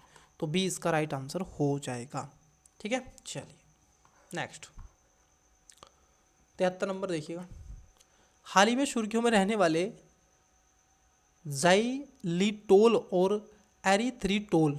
अब दो स्टेटमेंट आपसे पूछे, दो शब्द दिए हुए हैं आपको, ज़ाइलिटोल और एरिथ्रिटोल, बताइएगा ये क्या है, ठीक है। ये क्या है बच्चे, देखो ये कह रहे हैं कीटनाशक, टीके, चीनी के विकल्प। शुगर मतलब चीनी, मतलब कि खाने वाला चीनी, विकल्प वो नहीं है कि चाइना, चीनी शुगर, ठीक है, शुगर। देखो अब इस पर एक स्टडी हुई है, तो ये दो चर्चाओं में है, जिसमें आप देखोगे जाइलिटोल्स आया है, जो एरिथ्रिटोल्स आया है, तो ये चीनी के विकल्प के रूप में देखने के लिए मिलते हैं। जैसे एक चुकंदर आता है ना इसके, तो रोल ऑफ इसमें यूज़ करता है जेलिटोल, और उसके साथ साथ आप देखोगे एरिटोल्स के बारे में। चलिए तो नेक्स्ट क्वेश्चन की तरफ बढ़ते हैं। नेक्स्ट क्वेश्चन देखते हैं, 78 नंबर क्वेश्चन, सॉरी 74, नॉट 78, 74।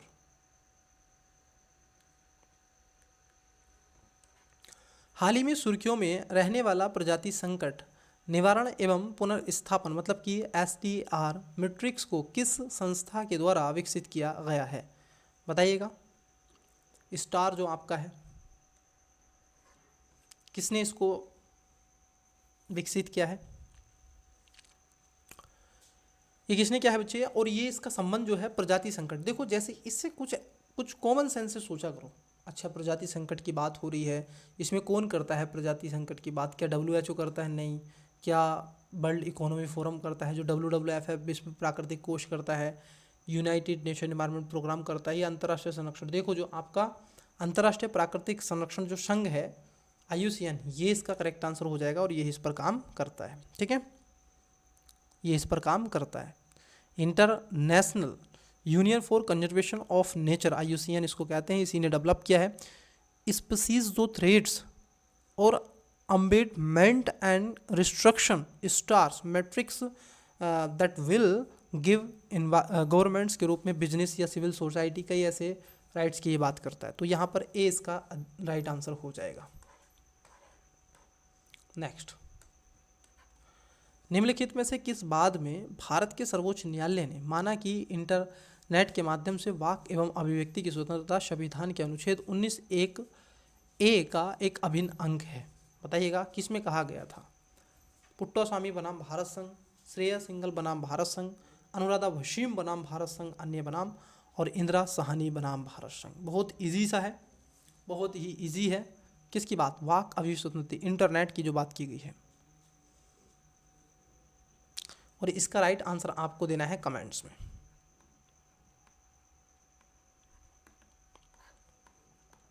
देखते हैं कितने बच्चे 75 नंबर का करेक्ट आंसर देते हैं। आपने कहा हो ना कि इंटरनेट चलाने का अधिकार तो मेरा क्या है, ठीक है। और ये क्यों चर्चाओं में रहा था, क्योंकि एक अस पर अस एक न्यू रिपोर्ट आई थी इंडिया में जो विटनेस की, तो लगभग 116 बार सिट डाउन हुआ है इंटरनेट का। 2023 का higher number of sit down रहा है वर्ल्ड ऑफ द 6 जो आपको कनेक्टेड जो ईयर्स रहा है, ठीक है। 116 बार सिट डाउन हुआ है भारत के अंदर इंटरनेट सिट डाउन क्या है, एक तरीके से intentional disruption of internet communication for specific population और within and local for any duration of time after extent control over this flow of information. मतलब कि ये क्या करता है, इन्फॉर्मेशन को आप देखोगे इंटरनेट, आप इंटरनेट को समझते हैं, बाकी अभिव्यक्ति की सुंदरता, आप कॉल नहीं कर सकते, फ़ोन नहीं कर सकते, ये सोशल मीडिया को कंट्रोल करता है, इंटरनेट नहीं होगा तो कैसे आप कहाँ तक चीज़ें पहुँचा सकते हैं, ठीक है, वो सारी चीज़ें। चलिए, तो इसका राइट आंसर आपको बताना है। नेक्स्ट, निम्नलिखित सूचकांकों पर विचार कीजिए। 4 स्टेटमेंट है। पहला, जीवन सुगमता सूचकांक, स्कूल शिक्षा गुणवत्ता सूचकांक, राष्ट्रीय खाद्य सुरक्षा अधिनियम के लिए राज्य रैंकिंग सूचकांक, भारत नवाचार सूचकांक, और कह रहा है कि कितने सूचकांक नीति आयोग द्वारा जारी किए जाते हैं। बेहतरीन क्वेश्चन पूछा गया नीति आयोग के द्वारा। देखिए, आपने इसका करेक्ट आंसर दिया होगा, एक एक करके बात करते हैं।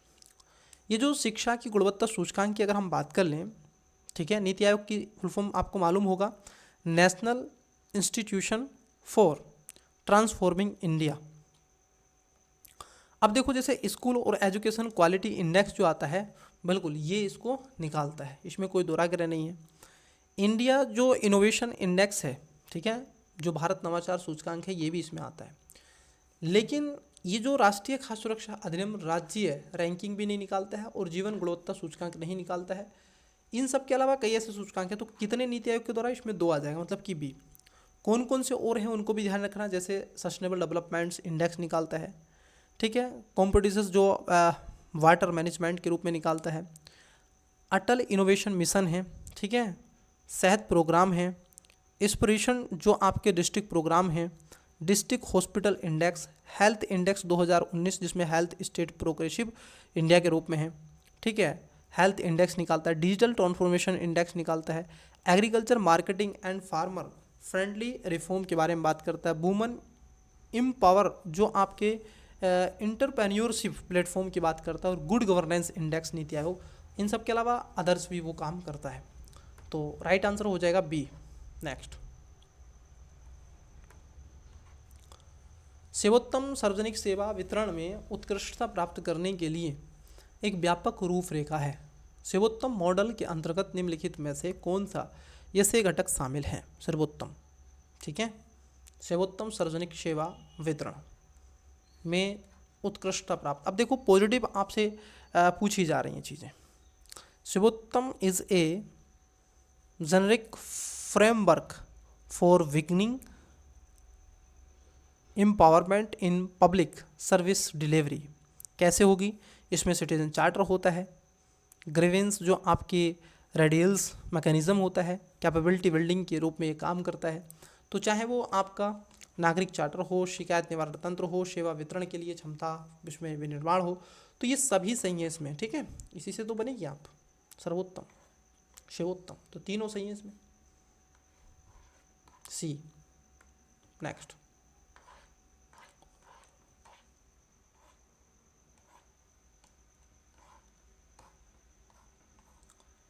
क्वेश्चन देखिएगा स्क्रीन पर आपकी। जनप्रतिनिधि अधिनियम 1951 के तहत विधानमंडल की सदस्यता की निर्हता के लिए निम्नलिखित में से कौन से आधार हैं? वही आधार हैं जैसे कि आधार आपकी संसद के सदस्य बनने के हैं, लोकसभा या राज्यसभा के हैं। पहला, 6 महीने से कम की सजा वाले अपराध के लिए दोषी सिद्धि। अब देखो, कोई इसमें दोष सिद्धि वाला तो मैटर नहीं करता है, ठीक है, तो ये तो गलत है। निर्धारित समय के भीतर चुनावीय लेखा प्रस्तुत करने में विफलता। हाँ, अगर मान लीजिए उसने विफलता मतलब कि उसने नहीं किया है ऐसा, तो वो तो आएगा। किसी गैर सरकारी संगठन ने सलाहकार पद धारण करना, और किसी स्थानीय खेल संघ का सदस्य होना। देखिए, इसमें क्या है, निर्धारित समय के भीतर, अगर मान लीजिए समय सीमा के भीतर जो आपको दिया गया है उसमें चुनाव जो व्यय लेखा उसको प्रस्तुत अगर नहीं करते हो तो आपकी सदस्यता को आप देखोगे वंचित कर दिया जाएगा, छीन ली जाएगी, जिसको निरीहता के लिए इसमें आधार रखा गया। तो बी इसका करेक्ट है।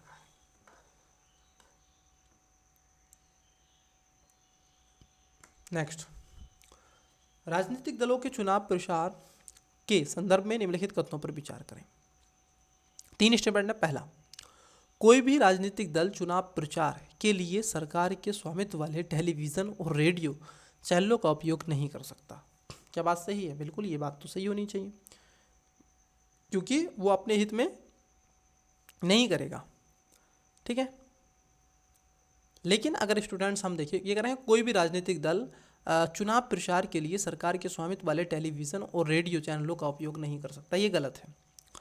लगभग आप देखोगे नेशनल पार्टीज और आल पुट जो आपके together and get and minimum of 10 hours and अलक्सिस जो कॉस्टिंग होते हैं ना, टेली कॉस्टिंग टाइम ऑन, जिसमें ड्यूरेशन उसमें रखी जाएगी। दूरदर्शन नेशनल चैनल है एंड लेटेस्ट अभी 15 आवर्स के लेकर के इसको रीजनल चैनल बना दिए गए हैं। ऐसे 15 और चैनल हैं। 10 आवर्स के लिए आप कहाँ चला सकते हैं? देखो, जैसे नेशनल पर तो जैसे दूरदर्शन है, वहाँ पर आप 10 घंटे के लिए, 10 आवर के लिए, 10 आवर्स के लिए। जो रीजनल है ऐसे रूरल वाले क्षेत्र में है, ठीक है, वहाँ पर 15 आवर के लिए आप चला सकते हैं।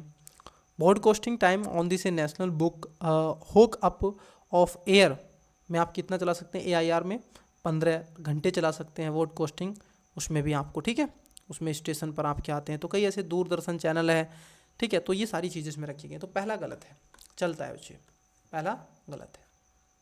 पूछा है कितने कथन सही है ना। प्रसार भारती निगम दूरदर्शन और राष्ट्रीय आकाशवाणी चैनल पर चर्चा बहस का आयोजन कर सकता है। देखो, ये जो सेकंड स्टेटमेंट है बिल्कुल यहाँ पर किया जाएगा, क्योंकि Doordarshan and all radio each nationally आप देखोगे रिकॉग्नाइज एक तरीके से वेरीफाई कैन नॉमिनेट होता है यहाँ पर। तो जो नेशनल चैनल है दूरदर्शन, तो ये इसको भी ध्यान में रखना है। तो ये बात सही है।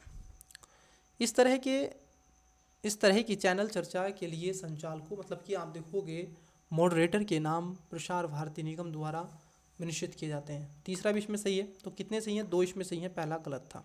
नेक्स्ट,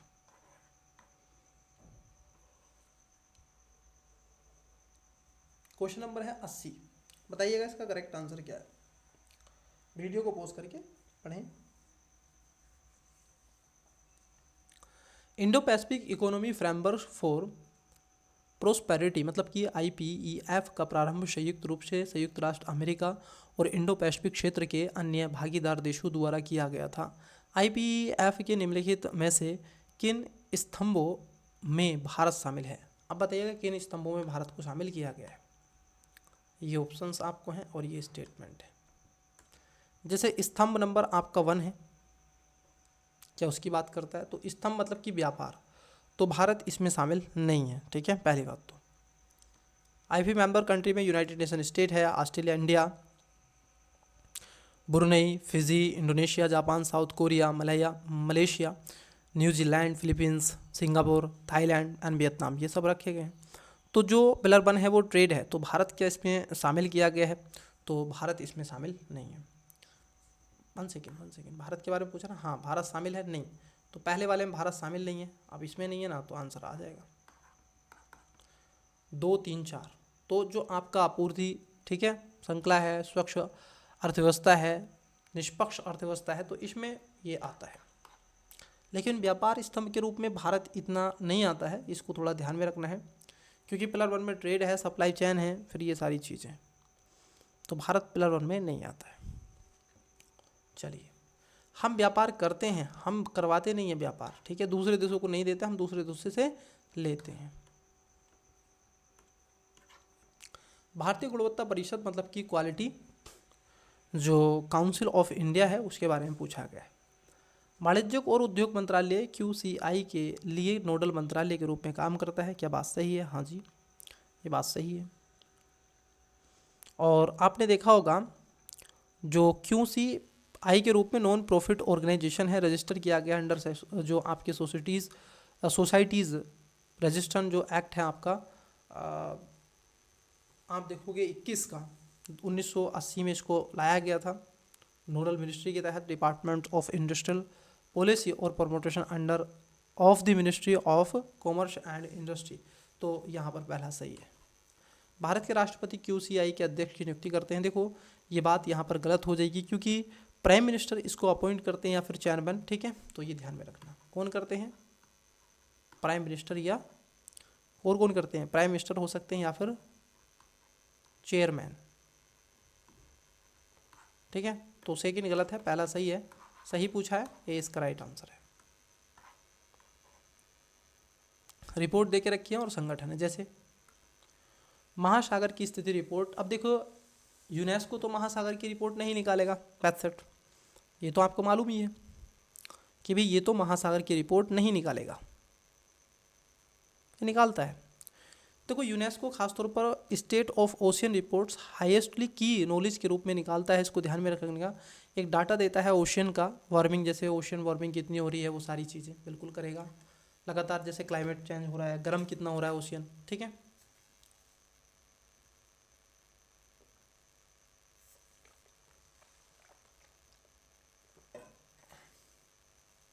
दूसरा है वन्यजीव अपराध जो रिपोर्ट है IUCN निकालता है। साझा समृद्धि के लिए जल विश्व बैंक निकालता है। देखो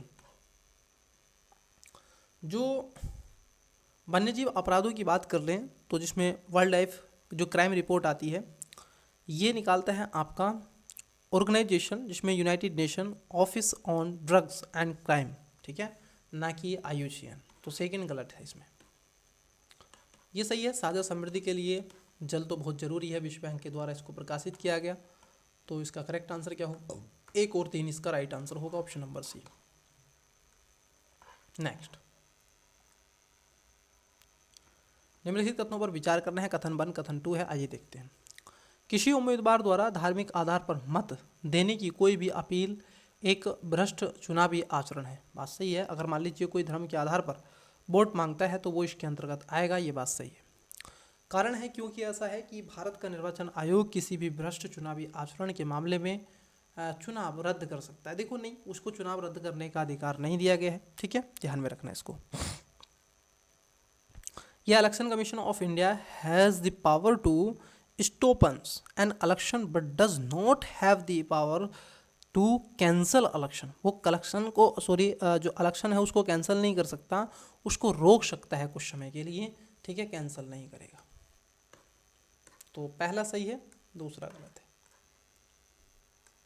दोनों सही हैं? नहीं, दोनों सही हैं? नहीं, दोनों सही हैं। ये कह रहे हैं पहला सही है किंतु दूसरा गलत है, तो सी इसका राइट आंसर है। नेक्स्ट, इलेक्शन कमीशन के बारे में आई थिंक मैंने आपको इसी क्लास में बताया है और भी क्लासेस में बताया है, पर नेसेसरी अब उसी पर एक विषय पर बोलते रहना।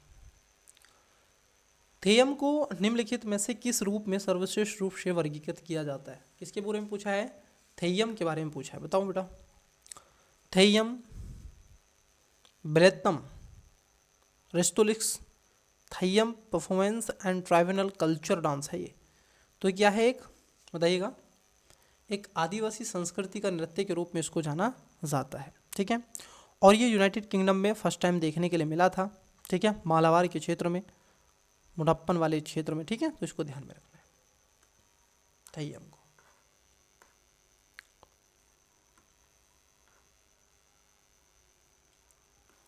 पहले क्वेश्चन देखेंगे फिर ऑप्शन।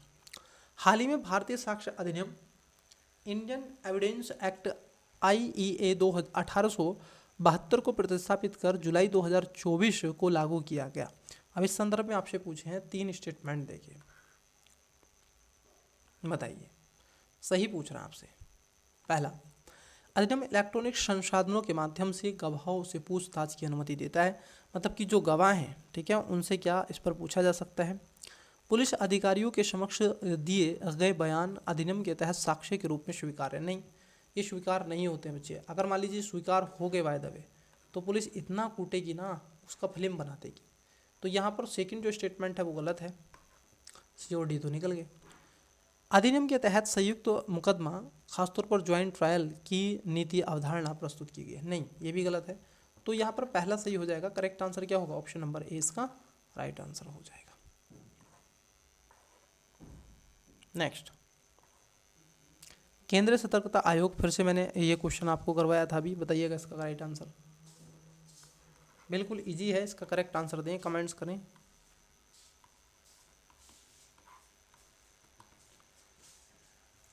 केंद्र सतर्कता आयोग मतलब कि सीवीसी सरकारी भ्रष्टाचार से निपटने के लिए भारत सरकार की एक प्रमुख शीर्ष संस्था है। संदर्भ में पूछा गया है कितने कथन केंद्र सतर्कता आयोग की जांच के अधिकार है। भ्रष्टाचार निवारण अधिनियम 1988, धन शोधन निवारण अधिनियम 2002, धन प्रक्रिया संहिता 1973, भगोड़ा आर्थिक अपराधी अधिनियम 2018। बताओ इसका करेक्ट आंसर क्या है। ये ऑप्शन है।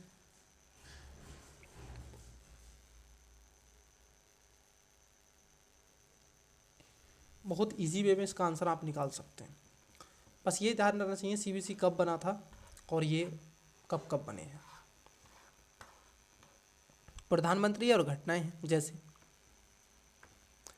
जवाहरलाल नेहरू के समय कह रहे हैं कि सदन में पहला अविश्वास प्रस्ताव पेश किया गया।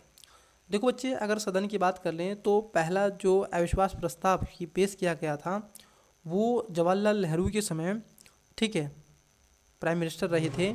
तो उस समय ये खासतौर पर इसमें कम इंटो ऑफेंस जो आया था 26 जनवरी 1950 को, ठीक है, नॉन जो अलीगढ़ मूवमेंट्स हुआ था, तो उस समय आप देखोगे लाया गया था, ठीक है।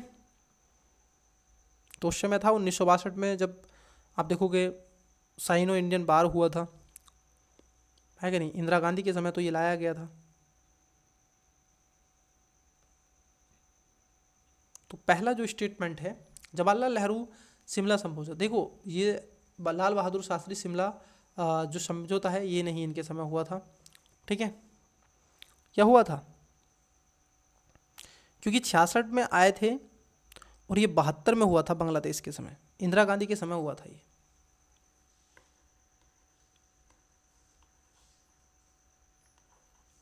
ठीक है, तो दूसरा गलत है। देखते हैं इसमें कितने कथन सही पूछे। अटल बिहारी वाजपेयी पहला परमाणु जो विस्फोट था, नहीं, पहला परमाणु विस्फोट तो इनसे पहले हुआ था, ये तो 90 के बाद में बने हैं, ठीक है, ये तो 90 के बाद में बने, तो ये भी गलत है। इस्माइल बुद्धा आपको याद होगा 1974, याद कीजिएगा, इंदिरा गांधी उस समय प्राइम मिनिस्टर हुआ करती थी। लाल बहादुर शास्त्री 66 में थे, ये भी आपको पता है, जय जवान जय किसान का नारा इन्होंने दिया था। तो इनको ध्यान में रखना, पहला जो है पहला सही है, ये तीसरा भी गलत है, तो एक सही है इसमें। पहला यहाँ पर क्या था, सही था, ठीक है। पहला क्या है, जवाहरलाल नेहरू के समय भी क्या हुआ था, सदन में पहला अविश्वास प्रस्ताव आ गया था। नेक्स्ट, राष्ट्रीय मानवाधिकार आयोग मतलब कि जो मनुष्य के राइट्स हैं, जैसे फंडामेंटल राइट्स हैं, तो उस पर भी ये विस्तार से आपकी चर्चा को बढ़ावा देता है।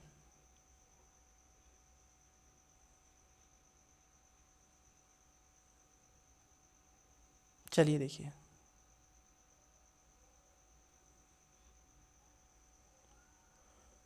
पहला है कि अध्यक्ष और सदस्य 5 वर्ष की अवधि के लिए पद पर रहते हैं। क्या इसके सदस्य है, आपको लगता है कि ये 5 ईयर्स के लिए इनका ड्यूरेशन दिया गया है, टाइम जो है, तो ये आपका गलत हो जाएगा, ठीक है। इसमें 3 ईयर्स के रूप में दिया गया है, 3 साल और 70, कितना है, 3 वर्ष का कार्यकाल है और 70 की आयु, तो पहला है गलत। किसी भी मामले में घटित हुए 1 वर्ष हो जाने के पश्चात उसे जांच करने का अधिकार नहीं है। मतलब कि अगर मान लीजिए उसको 1 साल हो गया, कोई भी मामला था, ऐसे प्रोसेस पावर रखी गई है इसको, सिविल कोर्ट जैसी, ठीक है, जुडिशियल प्रोसीडिंग इसको रखा गया, एम्पावर्ड ऑफ यूटिलाइज कर सके उसको सेंट्रल और स्टेट गवर्नमेंट के रूप में, investigation and agencies for this investigation human rights violence, अगर ऐसा होता है तो उसमें क्या है, अगर ऐसा होगा तो इसको रखा गया है, ठीक है, तो ये सही है। केवल भारत के सेवानिवृत्त मुख्य न्यायाधीश ही, देखो ऐसा नहीं है, केवल एक शब्द है, ये गलत है, केवल मुख्य न्यायाधीश ही नहीं होते और यही नहीं होते, तो तीसरा इसमें गलत है, ठीक है। और पहला इसमें गलत है, दूसरा सही है, ये इसका राइट आंसर है। नेक्स्ट,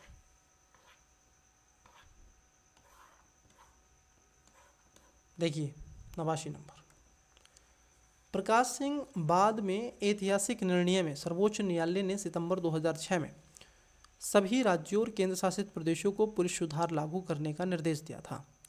इस बाद में उच्चतम न्यायालय ने प्रतिबंधित निम्नलिखित में से कितने दिशा निर्देश दिए थे। अब ये दिशा निर्देश देके रखे हुए हैं। पुलिस महानिदेशक मतलब कि डीजीपी के लिए न्यूनतम 2 वर्ष के कार्यकाल का प्रावधान, पुलिस के जांच तथा कानूनी व्यवस्था संबंधी कार्यों को अलग करना, राज्य और जिला स्तर पर पुलिस शिकायत प्राधिकरण का गठन और राज्य स्तर सुरक्षा आयोग का गठन। बताइएगा इसका करेक्ट आंसर क्या है। देखिए ये पूछा गया था आपसे न्यायालय, तो क्या नंबर का क्वेश्चन है 89 का, और ये ऑप्शन है। तो बच्चे यहाँ पर क्या है, पहला सही है, जो आपके डीजीपी हैं इसको न्यूनतम 2 वर्ष के कार्यकाल का प्रावधान है। पुलिस और जांच यहाँ पर ब्यौरा रखा गया अलग अलग। राज्य और जिला स्तर पर पुलिस शिकायत प्राधिकरण है, और राज्य जो आपकी स्तरीय सुरक्षा आयोग के गठन की बात करता है। तो चारों यहाँ पर सही है बच्चे, इसमें चारों स्टेटमेंट सही हो जाएंगे, डी इसका राइट आंसर हो जाएगा। यहाँ पर अंतरिक्ष मिशन है और संबद्ध उससे राष्ट्र हैं, जैसे तृष्णा मिशन किसका, भारत फ्रांस का। फ्री फायर मिशन जो है यूनाइटेड किंगडम। अर्थ केयर मिशन जो है संयुक्त राज्य अमेरिका। बहुत ही अच्छा क्वेश्चन पूछा है ये, मैं कहूँगा साइंस एंड टेक से बहुत ही अच्छा है। जैसे तृष्णा जो मिशन है अगर हम देखें, ये जो शुरू किया गया था तृष्णा मिशन, ये भारत और फ्रांस के सहयोग से शुरू किया गया है। थर्मल इंफ्रारेड जो satellites of high resolution observation, इसका जो रखा गया monitor versus an aspect related to earth thermal infrared emission के रूप में इट्स प्राइमरी ऑब्जेक्ट इंक्लूड इसमें किया गया है। तो ये ध्यान में रखना, पहला इसमें सही है। तृष्णा मिशन किसका है, भारत और फ्रांस का है। तो अगर आपसे भारत और फ्रांस के संबंध पूछे जाएं तो वहाँ पर तृष्णा मिशन की भी आप चर्चा कर सकते हैं। फ्री फायर की बात यहाँ पर की जा रही है, तो ये जो आपके फ्री फायर है, ये जो मिशन है ये यूनाइटेड स्टेट का है बच्चे, ठीक है, मतलब कि अमेरिका का है। अर्थ केयर मिशन की अगर हम बात कर ले तो यूरोपियन यूनियन और जापान के साथ मिलकर इसको बनाया गया है, ठीक है, यूनाइटेड किंगडम नहीं है। ये अर्थ केयर जो है यूरोपियन यूनियन और जापान के साथ मिलके, ठीक है।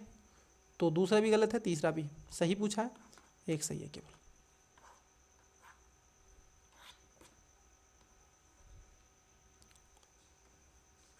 राष्ट्रीय अपराध अंतर्राष्ट्रीय आपराधिक न्यायालय मतलब कि जो इंटरनेशनल क्राइम कोर्ट के बारे में पूछा गया है। अब 3 स्टेटमेंट है। पहला, रोम संधि जो आपकी हुई थी आईसीसी की संस्थापक संधि, जिसे 1998 में अपनाया गया था। भारत रोम जो आपकी संबंधी का पक्षकार है, आईसीसी के निर्णय बाध्यकारी होते हैं। बहुत ही बढ़िया और अच्छा क्वेश्चन पूछा है। देखिए अगर पहले की बात कर लें तो ये जो कलेक्ट किया गया था, रोम जो आपके इंस्टीट्यूट था अडोप्ट किया गया 1998 में, और इनहेंट कर दिया गया था, इनहेंट इनटू फोर्स जो होता 2002 में हुआ था, ठीक है। कब हुआ था, 2002 में। तो पहला सही है। भारत रोम शाब्दिक का पक्षकार देशों में से एक रहा है क्या, नहीं, क्योंकि इंडिया और इजराइल और उसके साथ साथ US, Russia, China are not parts of this Rome institute. तो थोड़ा इसको ध्यान में रखना है, केवल भारत नहीं कही हैं। आईसीएसए की निर्णायक बाध्यकारी, देखो इसके जो जितने भी इन्फोर्समेंट्स इसका रहा है, डिसीजन जो है बाइंडिंग रहा है, ठीक है, इसको ध्यान में रखना है। इसकी official language English, France, Arabic, Chinese, Russian, Spanish ये हैं। तो तीसरा सही है, बाध्यकारी है, पहला सही है। दूसरा गलत है, कितने सही हैं, तो 2 इसमें सही हो जाएंगे। नेक्स्ट, राष्ट्रीय औषधि मूल्य निर्धारण प्राधिकरण मतलब कि एनपीपीए के संदर्भ में कथनों पर विचार करें। यह एक संवैधानिक निकाय है जो औषधि का मूल्य निर्धारित करने और उन्हें वहनीय मूल्य पर उपलब्ध कराने के लिए जिम्मेदार है। यह अनुसूचित और गैर अनुसूचित औषधि की कीमत तय करता है और उसमें संशोधन कर सकता है। पूछा है कौन सा ये से सही है या है, बताइएगा इसका करेक्ट आंसर। देखो यह है राष्ट्रीय औषधि जो आपका मूल्य निर्धारण, ठीक है, प्राधिकरण बनाया गया है। ये एक संवैधानिक निकाय है, वैधानिक निकाय है। देखो अगर हम इसकी बात कर लें तो ये एक वैधानिक निकाय नहीं है, बल्कि ये not statutory commissioner constitutional body, ठीक है, तो इसको ध्यान में रखना। नेशनल फार्मास्यूटिकल्स जो आपकी प्राइसिंग अथॉरिटी है इसको कहते हैं। तो ये कोई कैसी वैधानिक बॉडी नहीं है। यह अनुचित और ज्ञानोचित औषधियों को कीमतों को तय करता है और उसमें संशोधित करता है, नहीं। तो ये भी क्या हो जाएगा आपका गलत हो जाएगा। डायरेक्टली इसके फिक्स और नॉन शेड्यूल प्राइस पर आता है। तो दोनों बातें गलत हैं, पहला और दूसरा। राइट आंसर डी हो जाएगा, कोई भी सही नहीं है। बताइएगा, बहुत ही अच्छा क्वेश्चन है, देखते हैं कितने बच्चे इसका करेक्ट आंसर बताएंगे। और ये क्वेश्चन आपसे 2024 प्रीलिम्स में पूछा गया था, नारी शक्ति वंदन अधिनियम 2023 लोकसभा और दिल्ली विधानसभा सहित राज्य विधानसभाओं में महिलाओं के लिए 1/3 सीटें आरक्षित करता है। यह आरक्षण भारतीय संविधान के किस संशोधन अधिनियम के माध्यम से लागू किया गया? 102वां। अब देखो 102वां तो नहीं होगा, 104 नहीं, 106, 108 बताओ बच्चे, करेक्ट आंसर बताओ।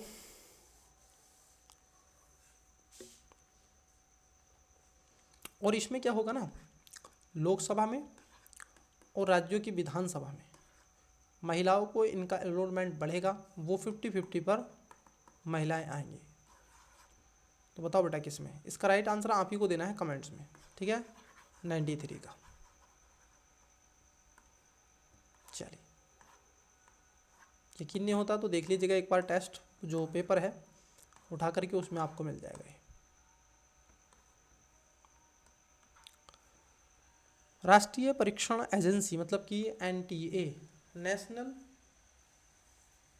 जो राष्ट्रीय परीक्षण एजेंसी है, अगर हम इसको देखें, नेशनल टेस्टिंग एजेंसी इसको कहते हैं।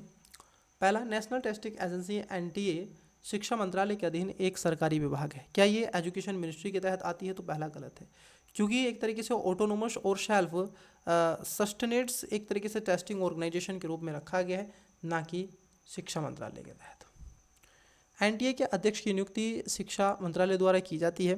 तो यहाँ पर ये बात सही है कि इसके जो अध्यक्ष होते हैं उनकी नियुक्ति शिक्षा मंत्रालय जो एजुकेशन मिनिस्ट्री है वो करती है। तो बी इसका राइट आंसर हो जाएगा। भारत में लविंग के बारे में पूछा गया है। पहला, यह दबाव समूह द्वारा नीति निर्माताओं को अपने पक्ष में निर्णय लागू करने के लिए उपयोग की जाने वाले तकनीक है। भारत में इस विधेयक मान्यता प्राप्त है। बताओ लविंग के बारे में, लविंग।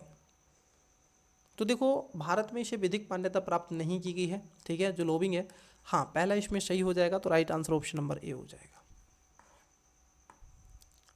EFIR कहाँ करोगे? जैसे EFIR पारंपरिक FIR का एक डिजिटल संस्करण है जिसे घटित होने वाले किसी अपराध, चाहे आपराधिक ज्ञात हो या अज्ञात, के मामले में ऑनलाइन दर्ज किया जाता है।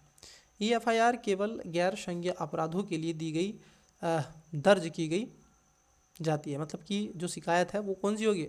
अपराधों के लिए ही दर्ज की जा सकती है।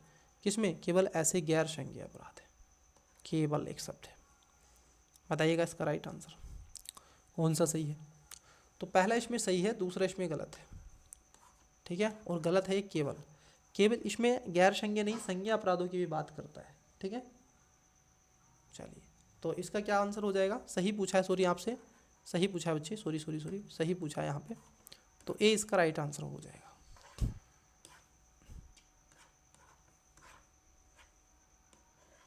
देखिए, निम्नलिखित कथनों पर विचार करें। जैसे पहला, भारतीय निर्वाचन आयोग की जो आयुक्त है वो 65 वर्ष की आयु अथवा 6 वर्ष की अवधि तक पद पर बैठे रहते हैं, जो निर्वाचन आयुक्त है। क्या बात सही है?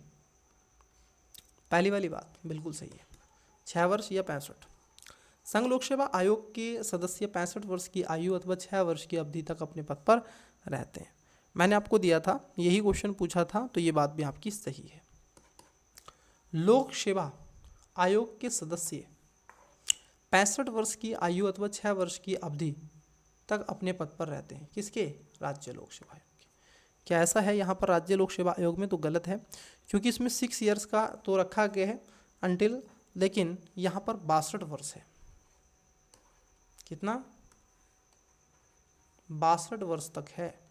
और ये कह रहे हैं 65, तो 62 तीसरा नहीं है इसमें सही। संयुक्त लोक सेवा आयोग के सदस्य 65 वर्ष की आयु अथवा 6 वर्ष की अवधि तक अपने पद पर रहते हैं। देखो ये फिक्सेशन नहीं है क्योंकि पहले भी इसको हटाया जा सकता है, लेकिन 6 है, लेकिन ये 65 नहीं है 62 है, तो ये भी गलत है। तो पूछा है कितने सही नहीं है, ठीक है, गलत पूछा ना, तो आपको हो गए 2, 20 का राइट आंसर है। नेक्स्ट, हाल ही में भारत ने कोलंबो प्रक्रिया के अध्यक्ष के रूप में अपनी पहली बैठक की अध्यक्षता की है और यह पहल निम्नलिखित में से किस क्षेत्र पर आधारित है? 98, दक्षिण एशियाई देशों के पर्यावरण संरक्षण को बढ़ावा देना, या फिर इनके अलावा अगर हम देखें तो एशियाई प्रवासियों के श्रमिकों के लिए विदेशी रोजगार, संविदात्मक श्रम के प्रबंधन, क्षेत्रीय सहयोग को बढ़ावा देने की बात की गई है। तो 20 का राइट आंसर आएगा। नेक्स्ट, 99 नंबर क्वेश्चन, वर्ष 1985 में तत्कालीन प्रधानमंत्री राजीव गांधी और अकाली दल के तत्कालिक अध्यक्ष हरचंद सिंह लोंगोवाल के बीच में हस्ताक्षरित पंजाब समझौते के संदर्भ में पूछा गया। अब पहला कह रहे हैं यहाँ पर चंडीगढ़ को पंजाब और हरियाणा की साझा राजधानी बनाया गया। क्या ये बात सही है? क्या ये बात सही है? तो ये बात आपकी गलत है, क्योंकि transfer of Chandigarh to Punjab रखा गया है इसमें, ना कि हरियाणा, तो ये बात गलत है। पंजाब और हरियाणा के बीच में सीमा विवादों को सुलझाने के लिए एक आयोग की नियुक्ति की गई। कौन सा आयोग था जिसकी नियुक्ति की गई थी? जब ये आपको ज़्यादातर मिलता है तो सिटिंग की थी एप्रोप्रिएट कमीशन, जिसमें रिजोल्व किया था इनको बॉर्डर डिस्प्यूट को पंजाब और हरियाणा के, तो दूसरा सही है। पंजाब, हरियाणा और हिमाचल प्रदेश के बीच रावी ब्यास नदी के जल बंटवारे के संबंध में प्रश्न को सुलझाने के लिए एक प्राधिकरण का गठन किया गया था, और ये खासतौर पर स्टेब्लिश जो ट्रिब्यूनल था इसमें स्टिल ऐसे sharing of river basin, river waters among this Punjab, Haryana, Rajasthan आदि क्षेत्रों में, ठीक है। तो यहाँ पर ये भी सही है। पूछा है कितने सही हैं, तो राइट आंसर बी हो जाएगा, ठीक है। सॉरी, तीसरा इसमें गलत है, तीसरा इसमें गलत है, तीसरा बच्चे जो थर्ड स्टेटमेंट है ये गलत है, तो यहाँ पर केवल एक सही हो जाएगा, पहला गलत है तीसरा से, तो दूसरा सही है। नेक्स्ट, आज की क्लास का ये है अंतिम और लास्ट क्वेश्चन। भारत में मुख्य सूचना आयुक्त, चलिए इंग्लिश वाले बच्चे भी पढ़ लेंगे, सब पढ़िएगा, सबको दिख रहा होगा ये, मैं ये उम्मीद करके चलता हूँ अब ये सबको दिख रहा होगा।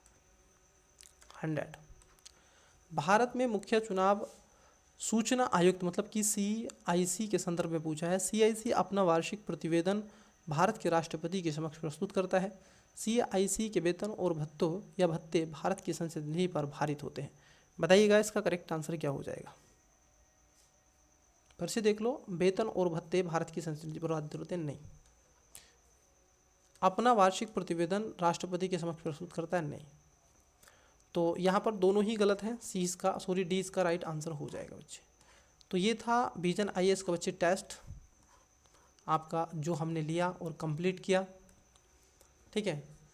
तो मैं इतना ही कहना चाहूँगा कि अगर आप भी हमारे एजुकेशन बायर सिविल सर्विस यूट्यूब चैनल पर पहली बार आए हैं और यदि चैनल को सब्सक्राइब नहीं किया है तो करिएगा, वीडियो को लाइक करें, दोस्तों के साथ में शेयर करें, जितना हो सके हमें सपोर्ट करें, ठीक है। हम आपके साथ ऐसे ही बने रहेंगे। तब तक के लिए स्टूडेंट्स मल्टीपल टाइम रिवीजन करते चलिएगा, ठीक है। चलिए मिलते हैं किसी और टेस्ट में, तब तक के लिए बेस्ट ऑफ लक, बाय।